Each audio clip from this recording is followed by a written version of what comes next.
पिस्तुल्या, फॅन्ड्री, सैराट आणि झुंड या चित्रपटांची नावं ऐकल्यानंतर ना ज्यांचा चेहरा तुमच्या डोळ्यांसमोर आला त्या नागराज मंजुळेंचं मन, त्यांचा आत्मा हा खरं तर कवीच आहे.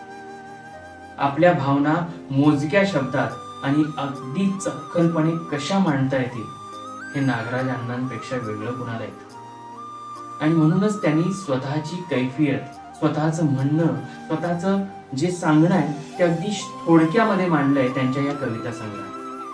उन्हाच्या कटाविरुद्ध त्यातली एक माझ्या जवळची अगदी जिव्हाळ्याची कविता म्हणजे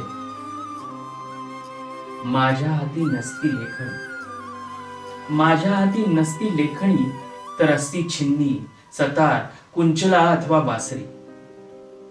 माझ्या हाती नसती लेखणी तर असती छिन्नी, सतार, कुंचला अथवा बासरी.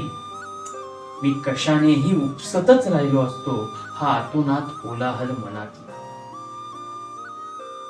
आपल्या मनातला जो कोलाहल आहे, आपल्या मनात जे काही आहे, अगदी आपलं मौन सुद्धा बोललं पाहिजे, व्यक्त केलं पाहिजे, अभिव्यक्त केलं पाहिजे. आणि म्हणूनच या अभिव्यक्तीसाठी आम्ही नियारा प्रयोगशाळा आणि नियारा आर्ट्स प्रोडक्शन घेऊन येतोय एक नवा मंच, अभिव्यक्त, भावनांचा आरसा.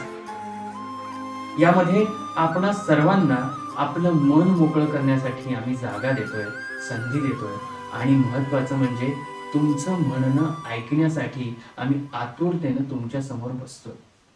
तर आपलं म्हणणं मांडायला, आपलं गाऱ्हाणं गायला, आपल्या जखमांवर फुंकर घालायला, आपल्या आनंदाचे किस्से सांगायला, आपलं स्टँडअप कॉमेडी असो किंवा आपलं कवितेचं कथाकथनाचं किंवा कुठल्याही पद्धतीचं तुमचं एक्सप्रेशन असो, अभिव्यक्ती असो, त्या सर्व अभिव्यक्तींचं आम्ही स्वागत करतो.